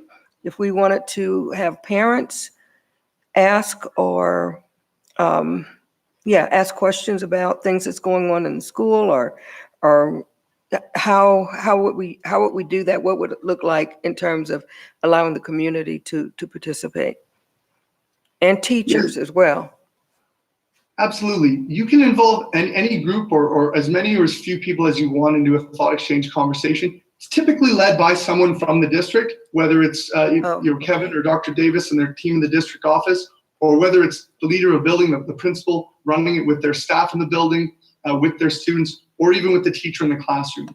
But typically the leader of an exchange, the one posing that question, is someone from the district choosing to include other staff members, parents, students, or the community at large. Does that answer your question? Yeah, that does answer my question in terms of how we can get the community involved, except I would like to know if there's, I guess we would have to make that decision. If there are parents who have questions and they want to use this tool, I guess they would come to you and and ask the question and then Yeah. you, okay. So I've actually done thought exchange a few times, and for example, with the restructuring process that we've had, then we've had, for example, one of our community meetings we had at McClure, and we could pose questions around the restructuring process in terms of the options that were presented and how folks feel about option one. So that could have been, for example, a thought exchange. And then you would have an audience of people that are here now that would weigh in on that particular conversation.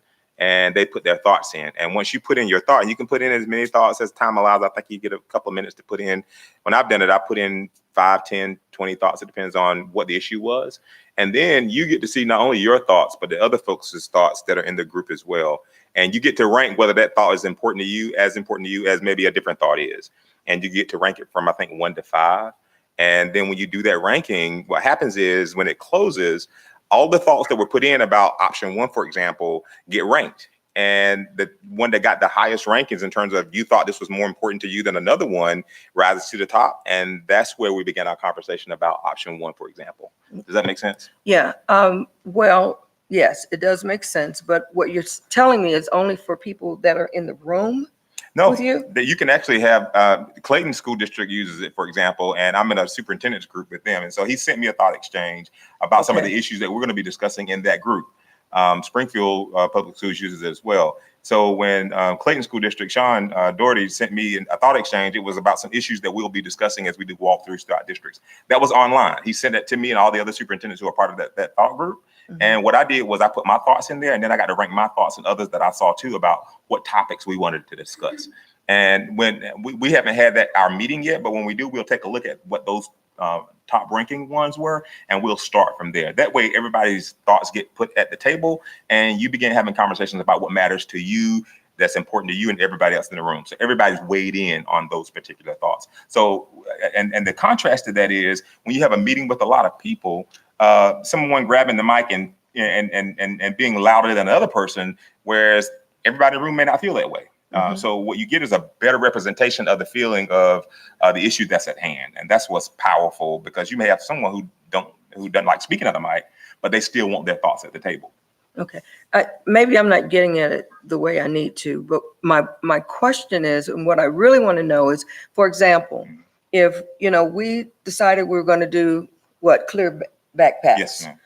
And so that was one of the questions that we wanted to send out. How do we contact parents so that they can send the information back? Can this product, this tool do that? Yeah, absolutely can. For the entire. I think John would be better to answer that one, but it absolutely can. Okay. John, do you want to weigh in there on how you would facilitate that? Certainly, be happy to. Just in terms of how to invite parents to join a thought exchange conversation, on the one hand, you talked about there is live in the room examples. We can do thought exchanges at town halls, but typically any way that you can send out a link to someone to invite them, that's how we would do it. So email blasts are very typical, social media posts to join the exchange. Really, any way that you want to advertise for the exchange or promote it, it can be used to invite people in. And then there's also some provisions for accessing populations that maybe aren't as familiar with technologies, and we get creative with some of our district partners around helping senior citizens, for example, use the platform that's electronically based that they wouldn't normally do. So we can advise around all those types of things. There's lots of ways to invite people into an exchange. Okay, thank you. All right, John, I have a question or two. So what I'm wondering about is there something in place that would allow you to flag sort of an abuse of the system? And then also, is there something in place that would flag concerning comments? So for example, if we had a student who was commenting on something and said something about wanting to end their life, is there some mechanism that catches that and notifies someone within the district right away so there can be some sort of outreach? Great question. And absolutely, there are mechanisms that we have built into the platform that allow for various degrees of moderating the conversation. And so really the three layers are: one, every conversation, every thought exchange always has the opportunity for the community to self-moderate. We find this to be a very effective kind of first layer. So if you were a participant in an exchange and you saw a thought that you thought was concerning, you could flag it and bring it to the attention of whoever's administering the exchange, that they can take the appropriate action in terms of whether to keep it in the exchange or not, or take action on it if they need to. That's kind of the first layer.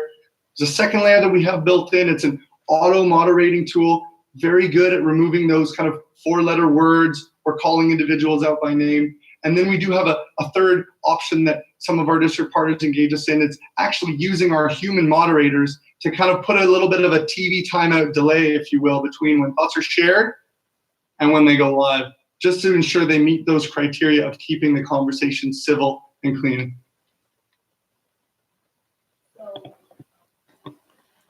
So in the case of a child that puts something out there that's concerning,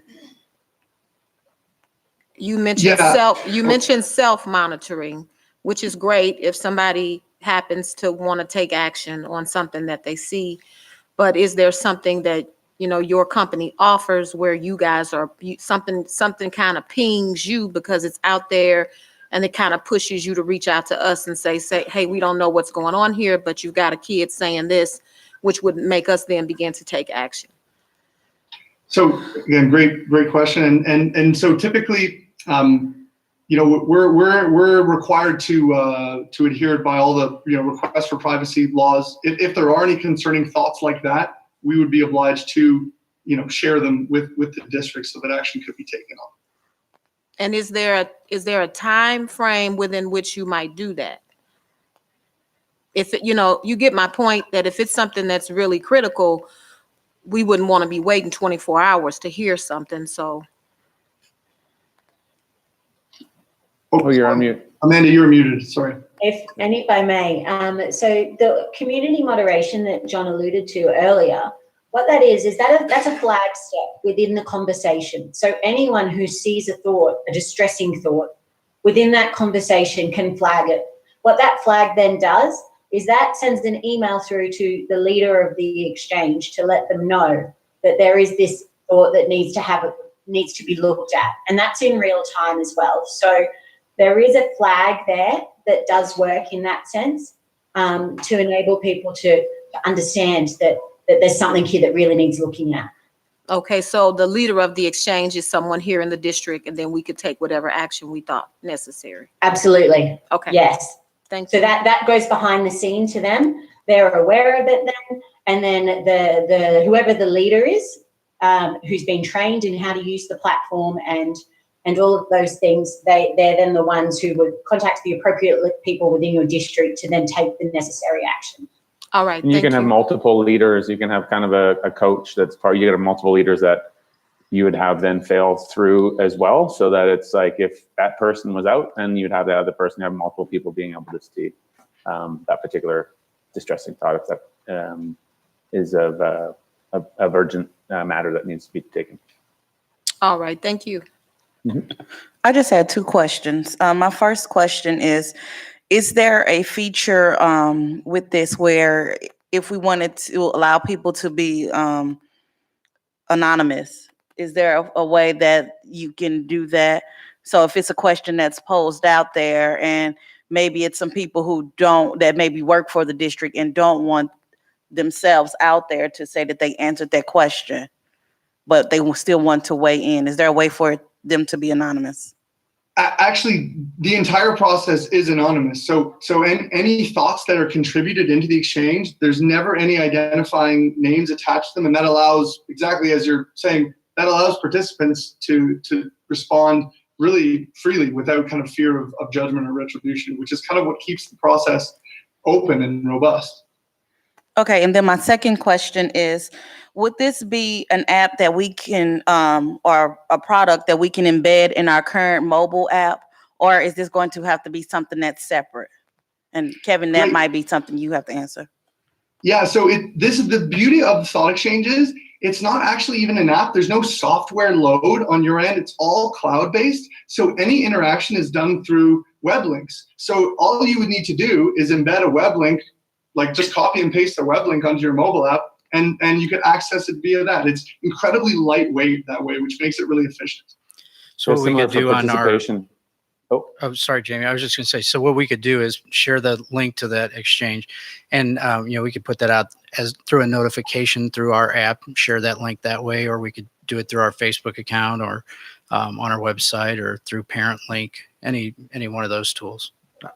Yeah, yeah, Kevin, the other thing, just to add on, district partners are using QR codes, and there's a lot of ways to actually increase participation. And I heard this comment from Dr. Davis around the loud kind of voices. You're going to get access to a lot more of the silent majority of those people that may not want to be participating in the current ways that we're collecting engagement and want to participate in these contentious issues, but maybe feel that they're not going to be included, or they'll be dominated by the loudest voice. So we see a lot of ways of being able to get more voices into the engagement, and then we really kind of support kind of best practices from other district partners, like QR codes, like posters, and lots of ways that John had mentioned as far as getting increased participation, in addition to the way that the application is set up.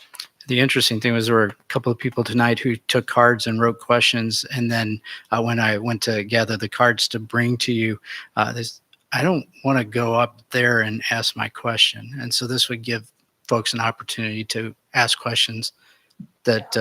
And I was going to say that, Kevin, I think that thought exchange could be really powerful at some of our board meetings, where we can offer and make sure. I mean, I think something what we need to look at is in the app, where we have a section just for the thought exchange. And so maybe there's questions that come up during the school year where we really need community input, and then people can always just go on there and say, "Oh, let me see what the district wants to comment on, or if they have questions or they wanted feedback." And so I can check weekly to say, "Oh, they want feedback on this." Just sometimes how they even have the surveys where you click on the survey, whatever you choose to do. But I think that will be really helpful. And if we can even market it that way, that you can once a week, the district might pose some questions that we really want people's input on, and they can always go to the thought exchange piece of our mobile app. When John demoed that for Cabinet, he had an exchange that had been open for an extended period of time. And so we not only got to see our responses, but responses from other people, from other places, and from different time settings too. Yeah, I think that exchange you saw was the safety and security exchange, Kevin? The national conversation that we're having. Yeah. Right, that's correct. Yeah, that's right. Yeah, there's just to recap on the use cases, is your mind is already racing a bunch of ways. District partners are using it to set agendas, to really listen to, after a particular group of maybe it's a thought leader or person was speaking, then how are you actually crowdsourcing questions from the group? We're seeing that being used. There was, as Amanda mentioned, there's a lot of things. We've worked with district partners in dealing with contentious issues in community.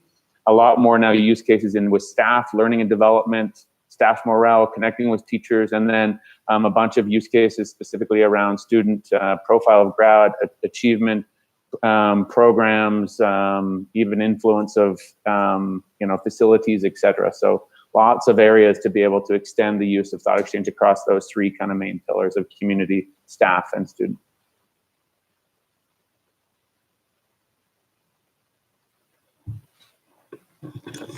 So does Thought Exchange provide any statistical data?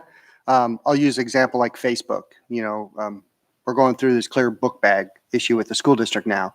And so there'll be conversations that would start on Facebook, and there could be 50 comments, but when you look at it, it's really 8 people. So it's not like 50 people are engaged, it's 8 people. So how do we determine, the statistical representation of the school district in regards to making our decisions based upon public input? Yeah.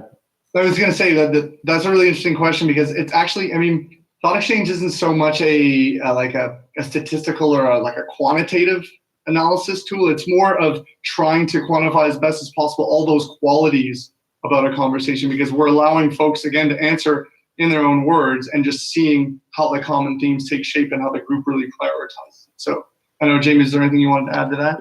Yeah, I think it's a classic yes and. Yes, we're not the statistics play, but the interesting thing on how boards and district leaders and communities are using it is they're able to understand that because you're able to get more reach and include more people into the conversation, you can add some demographic questions to see who some of those particular people are coming from, whether it's parents, staff, students, teachers, depending on what you're trying to crowdsource and get the question answered on. But we will give you, we went through a really quick run through on the analytics and the Discover dashboard. We will be able to share with you rich insights into who's part of the conference, like how many people are participating, how many people are sharing thoughts, how many people are rating thoughts, what are those demographics. And you're going to get, unlike in social media, we're almost the anti-social media from that perspective, which is what you see in social media is it was said once and then, or there was a small group of people that they're almost the loud voice from a town hall has moved to social media. We're going to be able to enlist a lot more people, the silent majority. And that one, if that was in that Facebook example that you gave, we would be able to get to the bottom of that, which was like, it would potentially be a lower thought. But if it is a high rated thought by the broader group, we'll be able to share that insight as well. So we're going to be able to uncover both of those things for you.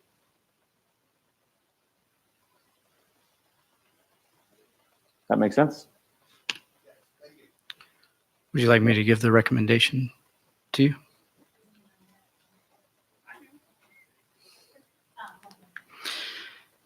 So Thought Exchange is providing the district with a no-risk trial period for 90 days beginning September 1st, at which time the district may terminate the agreement at no cost. The recommendation is to approve the contract for services in the amount of $24,000 with payment due following a successful trial period.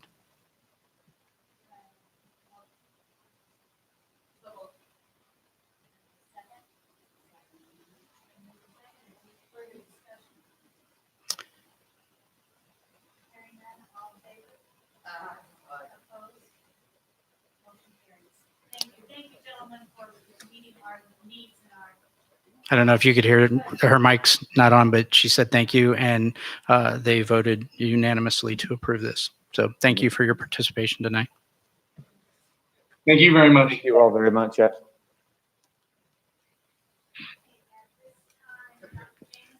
you'll switch over.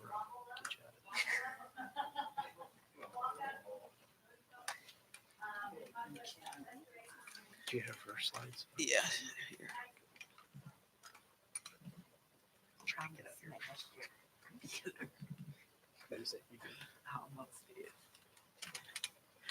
Thanks.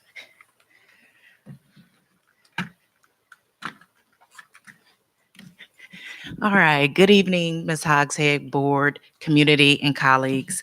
I have the opportunity to present to you tonight the Restoration Reentry Center Night School. The district has made a commitment to improving the decorum in all schools, and that's evidenced by the safety campaign Cubes and the board's adoption of the equity resolution. Tonight, I will present for consideration to the board the Night School at Mark Twain Restoration and Reentry Center.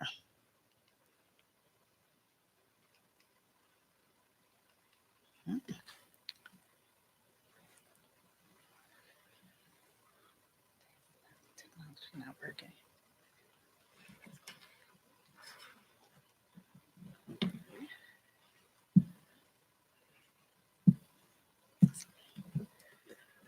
There we go. So I just wanted to recenter us back to the goal of Restoration and Reentry Center. I won't read the full goal, but I want to emphasize that our aim is to equip students with the skills and dispositions necessary for post-secondary success. So that's beyond the diploma and looking at giving opportunities for certification and so forth. So who will we serve? So under the direction of Dr. Davis and approval with the Board of Education, this particular night school opportunity will support students with intensive behaviors and students who are suspended for 180 days or more for weapons and things like that, as well as other items that are identified under the direction of the superintendent. They are assigned by the superintendent, and students who are assigned will undergo an assessment to determine their needs, both academic and socio-emotional. This will include individualized support, a personal education plan, which would then be transitioned back into the school when students return, as well as an analysis of their discipline data and next steps for improvement. So the schedule will be slightly different than what we currently have. We're looking to support students after school hours of restoration. So the schedule will be Monday through Thursday. Friday will be designated for case management and home visits. This will also include an opportunity for collaboration between the homeschool as well as the advisors. So the aim is to use some of the design from Big Picture, which is what we use currently at the Innovation School to support those students. And the time of service that's provided is from 4 p.m. to 6:30. This will also allow an opportunity to meet students' academic needs and provide their therapeutic services. So what are the goals for night school? The focus is on attendance and having 100% of our students to attend daily. In addition to providing some support with social emotional learning, which would include self-regulation and therapeutic services as shared. And then the individualized data received from the services that are provided will then go back into the personal plans that are developed for each student. The last piece is ensuring that high school diploma and post-secondary options are available so students can transition into work or college or post-secondary if they so see fit. So the staffing model, similar to that of the Big Picture design, we would have 2 advisors. Those advisors will serve as the case manager for students who are assigned, in addition to 1 social worker, a dean of students, and 1 office professional. At this time, I welcome any questions that you might have.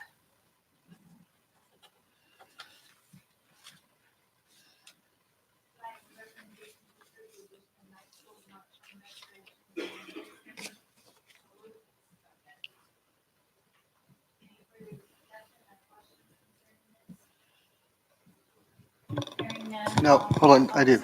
So we don't have any idea how many students we're looking at right now. No, sir. So we have actually at least 1 student I know in the pipeline. This is really for the most extreme cases where a student would be put out of school and there would be any options for them necessarily. So principals can suspend up to 10 days, and then superintendents have the authority to go 180, and then 181 plus at the board. And and so this is another attempt to try to capture students who are that tier 3, if you will, those ones who are having those most extreme cases.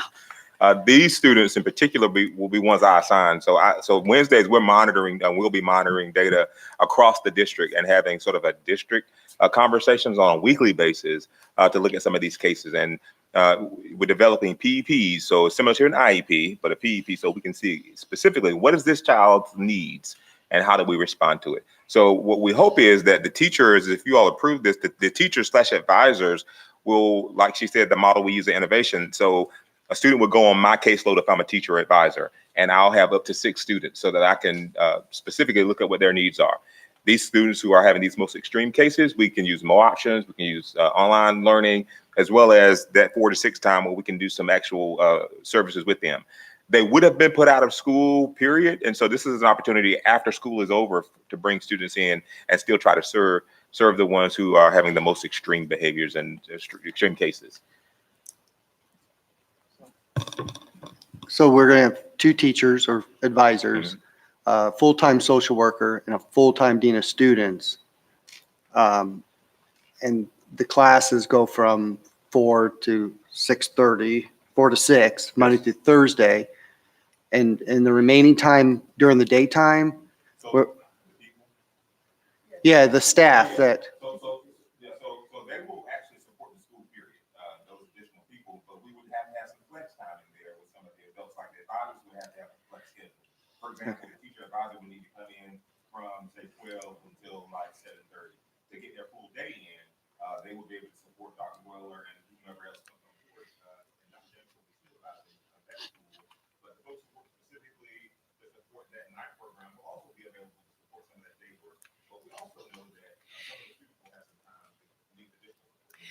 And so, which is a great point. As we talk about looking at restorative practices, one of the things that we would do is allow the dean to support Dr. Weller as he goes through and has those restorative meetings as students transition back from the Restoration and Reentry Center. So currently with the current staffing model, he wouldn't be able to do that. So the dean, as Dr. Davis shared, would actually have a modified schedule to ensure that that actually occurs, which is something that we're working on and is required under board policy. One of the things that we've talked a little bit about is trying to get some regular feedback from schools in general in the district as to how things are going with discipline. So I wonder about this program. I guess, will that be part of that? Can we make sure that we receive some sort of updates as to how successful, because what I'm here thinking is that it sounds really good, but I also wonder about how do you know if you're having an impact, and so, being able to speak to that, and just kind of any data that would help us to know that this was a good decision and we're going into, I love the fact that we're being innovative and thinking about how to respond to the needs of those kids who otherwise might not be at school, but also interested in like, how do we measure whether or not we're hitting the mark? And that's an interesting comment. I actually had my check-in call with Dr. Lisa Powers from the University of Missouri Columbia, who we partner with in our work on the PBIS side of our CI3T work. And one of the things that we discussed as part of the action plan is to build out something to monitor the impact of the interventions that we're putting in place. So that's something that we're adding to the action plan for this year, but it also includes any interventions that are provided to students under our care team process. And then looking at how do we do the same thing and replicate that for any external providers, whether they be Pinocchio or Great Circle.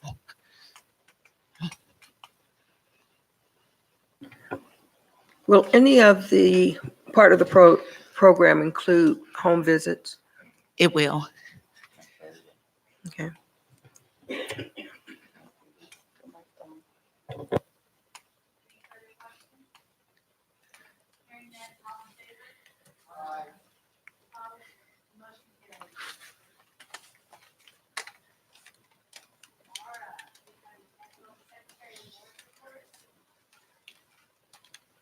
Good evening, Board of Education, Dr. Davis and community. Tonight, we are going to talk about the annual Secretary of the Board report, which basically is just a report that we provide to DESE every year. It's due on August 15th. And what it does is it breaks out our revenue, and it breaks it out by like the state, local, federal, all of the different sources by fund. It also breaks out all of our expenditures by fund, function, and object.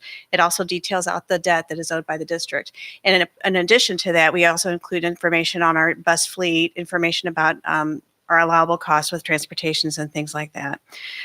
This year it's different. Usually it's been a paper form. Well, it's been online for a long time, but this year we've always been able to manually enter it. And Carlton has been working diligently with the state changed the module this year. And so everything has to be uploaded and they changed their whole account structure. So it's been kind of a nightmare for our department. But Carlton's been working diligently to make sure this gets uploaded correctly to the state by tomorrow. So basically, I'm going to give you just a summary because I don't want to go through every single line. There's several different pieces the way we break it out. So I thought I'd just give you a summary information. So basically, we started the year with $25.4 million as a balance. We brought in $144.4 million of revenue.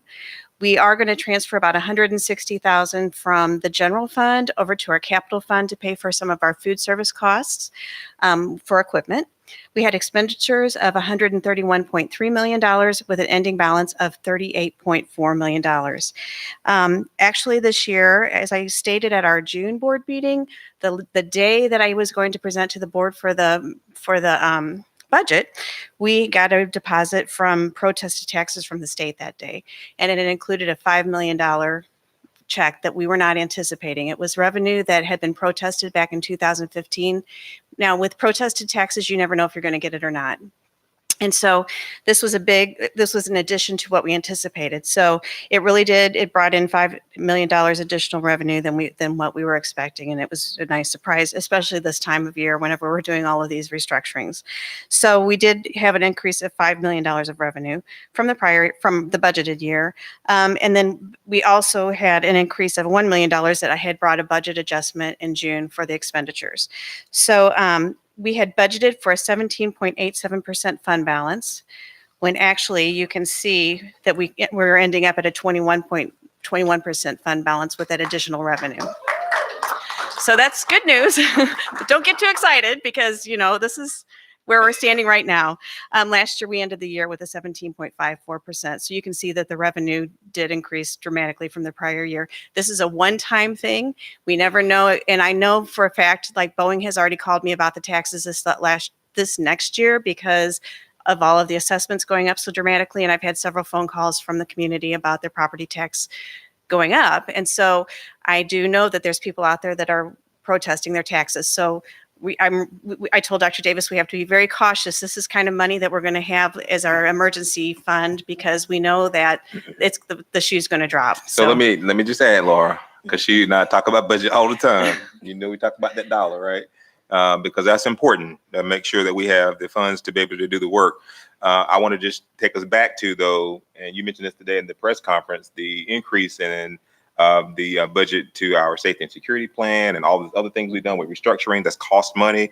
Had we not spending any of those dollars, that number would have been even higher than that. So we're really grateful for that blessing that came to us. It was a blessing. Because it helps us to really get situated in a solid way. And so going forward, though, we don't expect to have the same amount of costs that we had this past year, but we also have to be even tighter with our belt because we want to, we need that to be way higher than what it is. And it's going to take everybody working together. So I just wanted to say that. So we Thank you. This was not me. This was just a kind of a windfall that we had. So I am happy to report we have come a long way from the 2012-13 year, as you can see.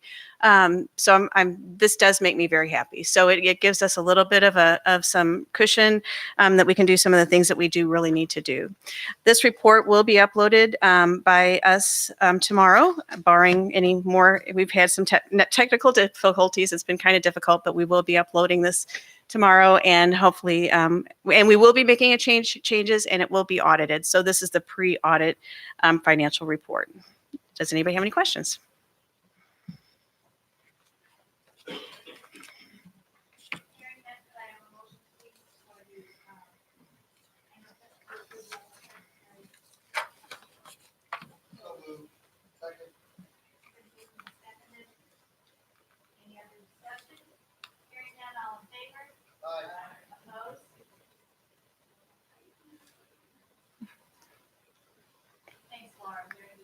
Thank you.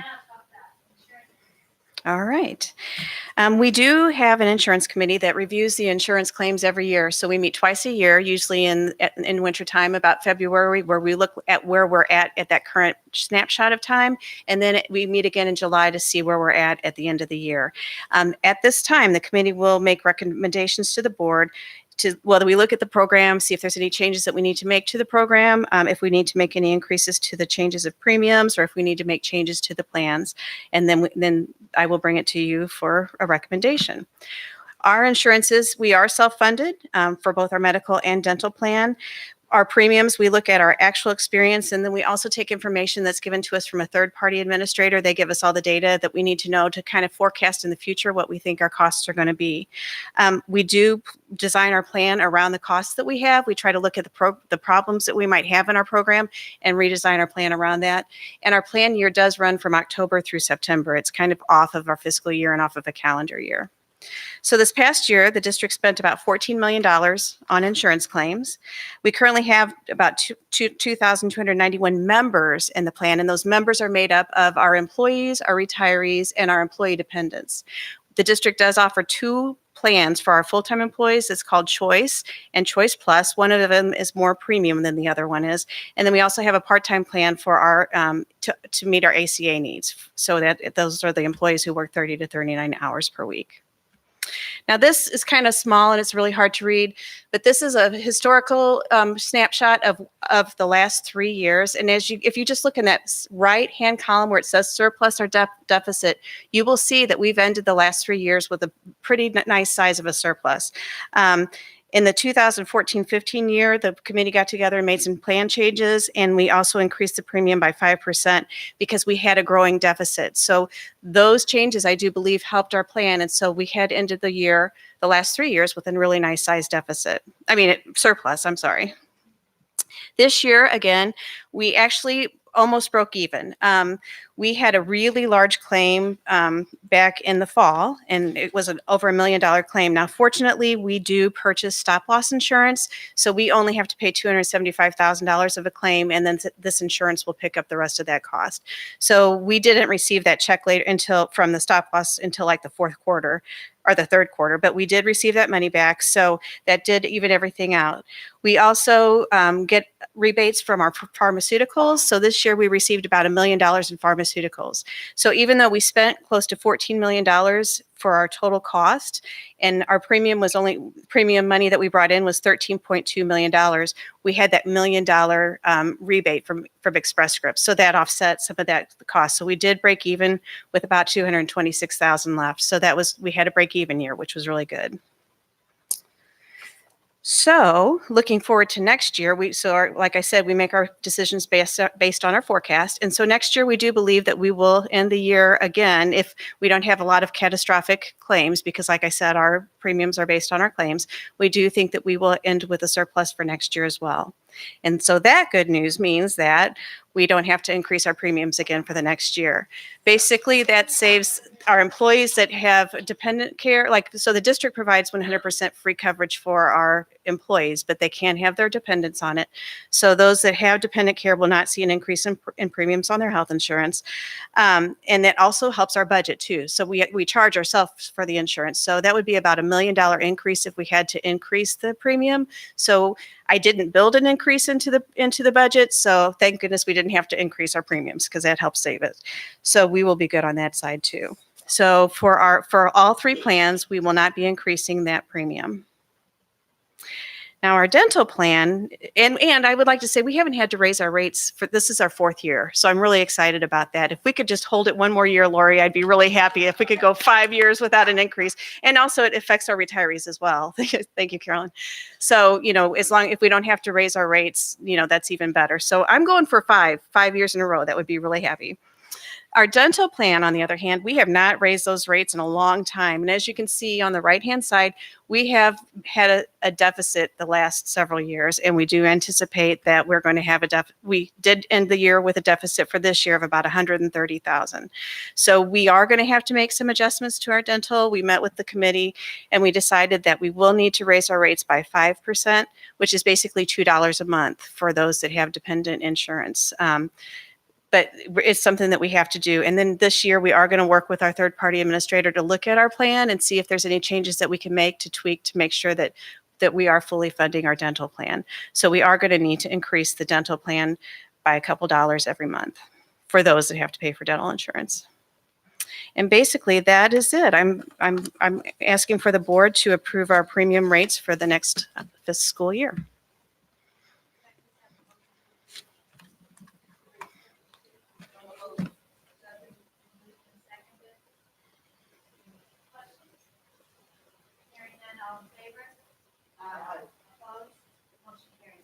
Thank you.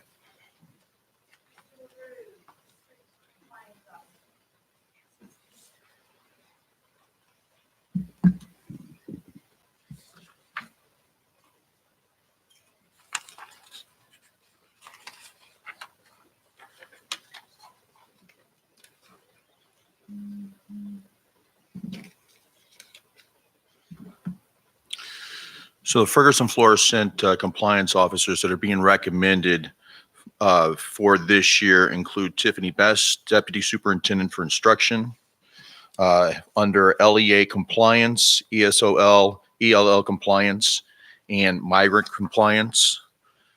Dr. Benita Jameson, Executive Director for Integrated Support and Accelerated Learning for Safe and Drug-Free Communities Act compliance. Dr. Philip Boyd, Assistant Superintendent of HR for Americans with Disability Act compliance, Title IX compliance, OCR compliance, and Title 11 compliance. And Amy Cacciatore is the Executive Director for Student Services under Homeless Compliance with Yolanda Rogers Garvin as District Liaison, Foster Care Compliance with Yolanda Rogers Garvin as District Liaison, Suicide Referral Compliance with Jennifer Lane as District Liaison, Disability, Section 504, and our Title II with Rebecca Kazuzik as District Liaison, Vershawn Howes as Director of Safety and Security for District Safety Compliance, and Terry O'Neill, Executive Director of Operations and Maintenance for District Asbestos Compliance. These are our recommendations to the board for compliance officers for the 1920 school year.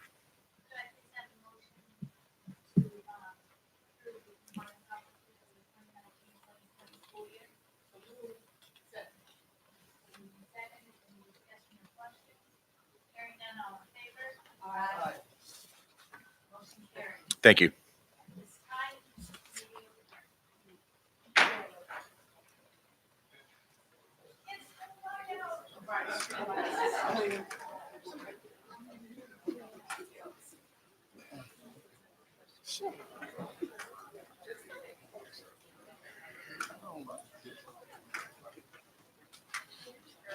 Yeah.